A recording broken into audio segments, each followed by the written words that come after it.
Hello, this is the project we are going to work on today. So this is a mixture of watercolors, lines and patterns, and also some wording. So some words. You can, I put happiness here, but you can write any word that you feel like that day.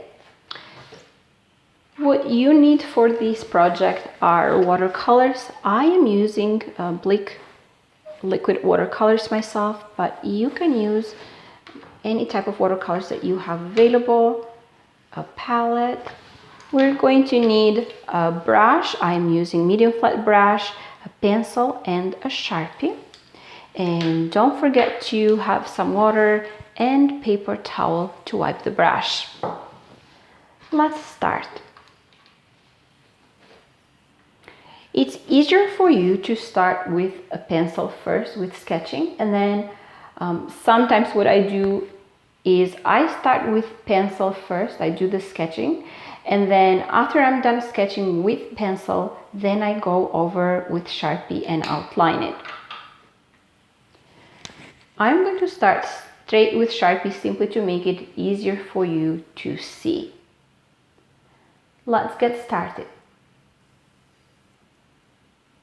Okay, so we're going to start with doing few lines.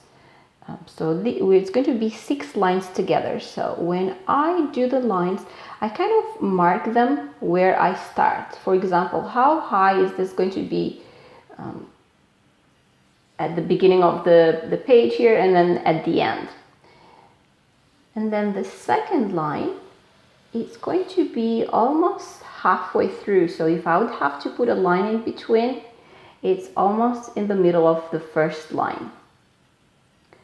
And then I'm going to do the third one. So the third line, it's a bit higher than the second one, and it also ends higher here. Let's continue our number 4. So number 4, it's a bit shorter than the previous one. Next one here, if we're going to put a line, this is where it's going to start. So you can just put a mark in there simply to guide you. And then it's going down. Now it ends right here before this one. And our last one,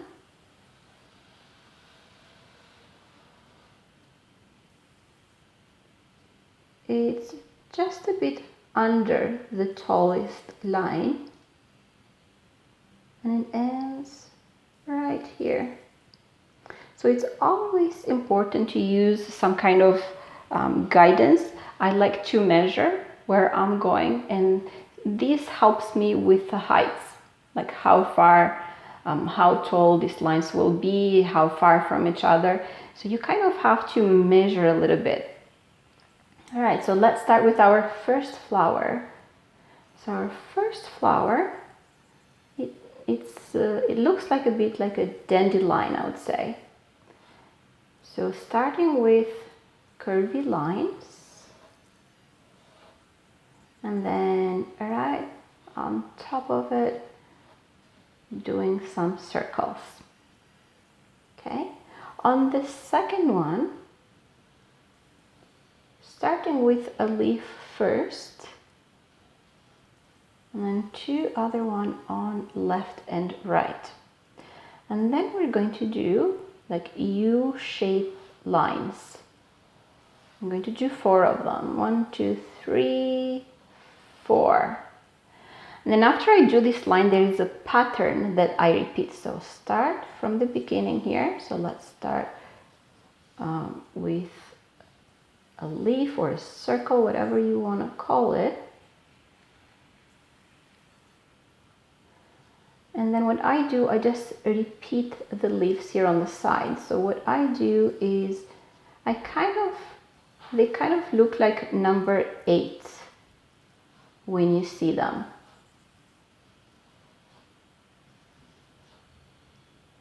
So just repeat the same pattern.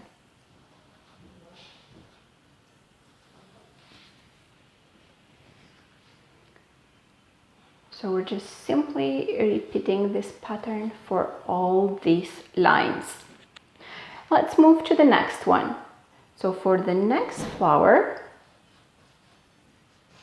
I am starting with the leaves at the bottom, and as you see, I'm doing 3 on one side and then 3 on the other side. And then going up, so let's do one in the center. So this is the tallest one. And then we'll do 3 on each side. 1, 2, 3. Okay, there is some space in here. We can add one more. Okay, 4. 4 on each side. Okay, and then we're going to do 4 lines down at the bottom.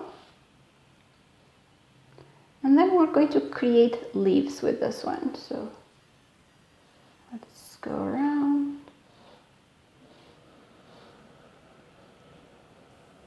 The next one here.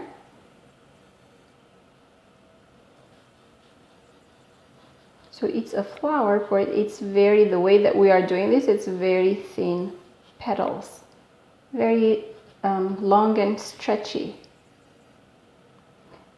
And then we're going to do lines for the stems, and these are straight compared to what we did before, that we did curvy lines.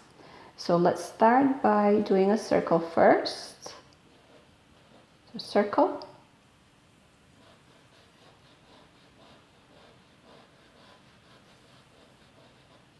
And then going with each flower.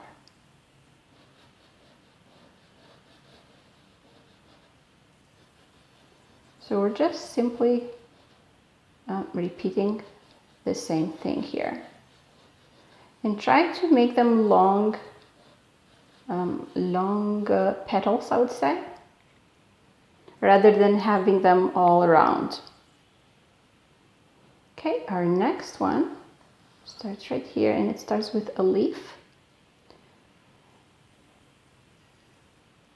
And I'm going to do again a curvy line here.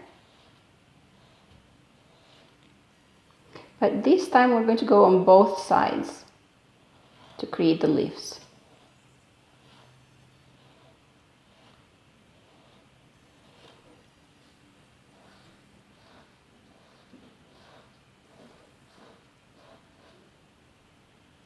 Okay, and then the last one starts with a circle, and then when we start with this circle, so this is going to be our biggest circle, and then we change the lines a little bit, so we're not repeating the same U-shaped curvy lines, so these are a bit different.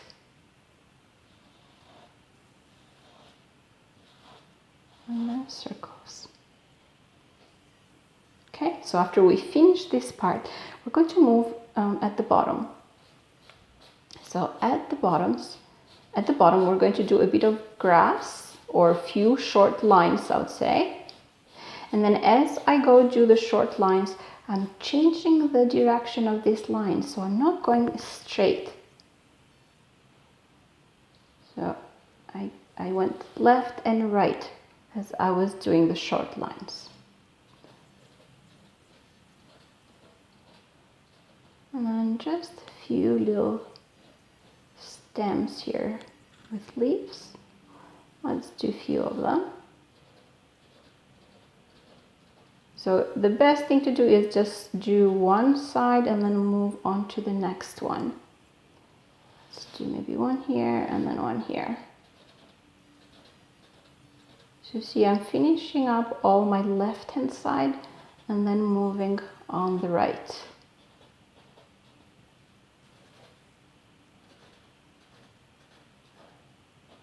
Because this way it's easy to follow that pattern.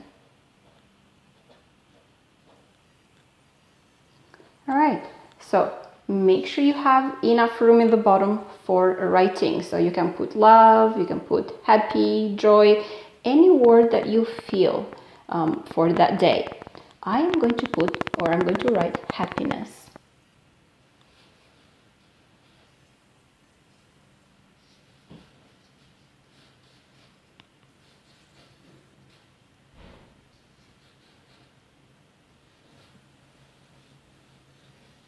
And then if you'd like, you can do some kind of lines here. You can decorate it. You can create some kind of pattern in there as well. Right, if you want to add more details, you can go back. And then what I would do is I'm just going to add a few more lines, and this time they're much shorter from what I did before. So this is a second line with a shorter lines. And then when I go back for the second time, I usually tend to make the letters a bit more like thicker in one side. You can just go like 2 or 3 times, it depends how thick you want them. So you can go over 2 or 3 times.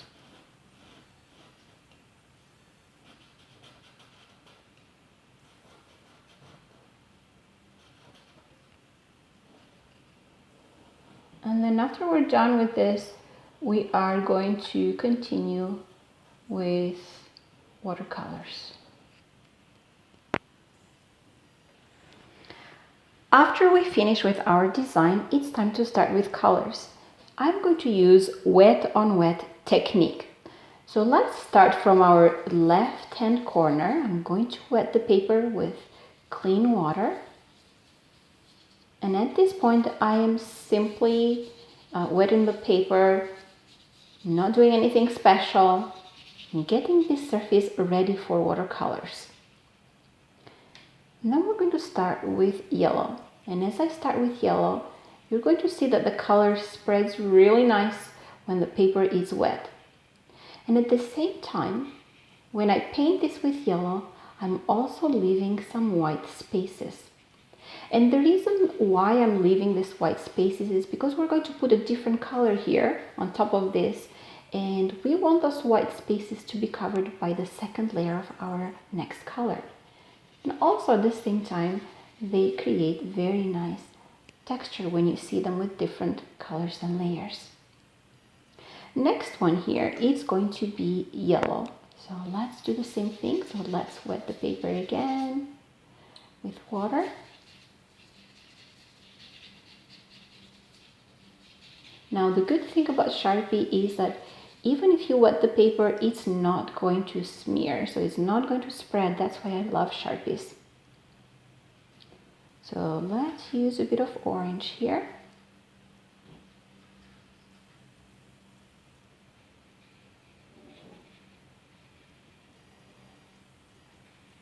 And as I go through with orange, at the same time, I'm going inside the yellow a little bit.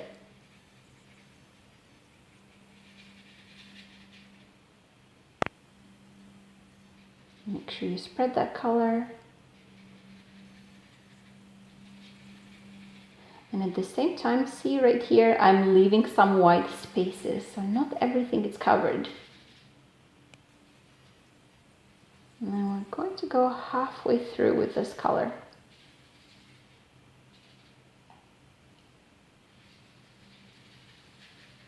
Okay, our next color, it is going to be green.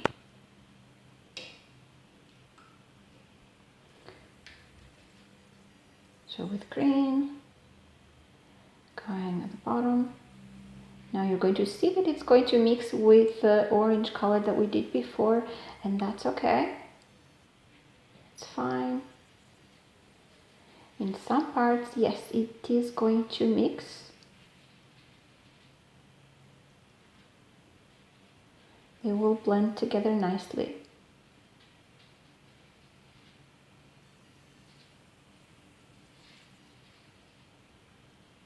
And our last part here, it's going to be with color blue. So wet. And also I am going to go inside yellow and orange as well. We're blending those colors together. Make sure you rinse your brush, make sure you have clean brush when we change colors.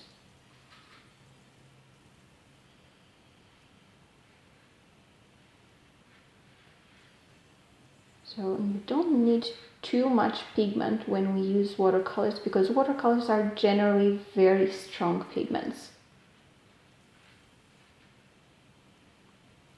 So what I do is, after I do the color, I kind of add a little bit of water on top and then just spread them. And they blend really well.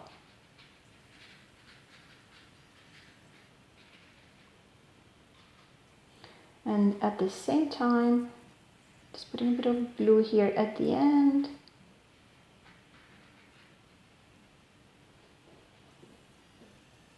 And that's about it. You don't need too much detail for this type of painting, for this kind of work. And the last step that we are going to do is we are going to do some splattering. So green and blue color. So make sure the colors are very thin for this technique. When we splatter, the color has to be very thin. So I am mixing it with water, and then you can put a brush underneath or the Sharpie, and then the other brush that you have the color, and then just splatter on top.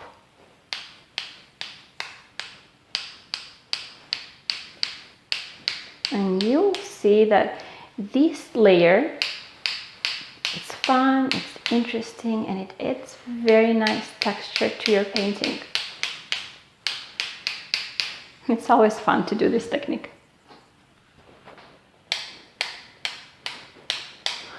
And that's about it, guys.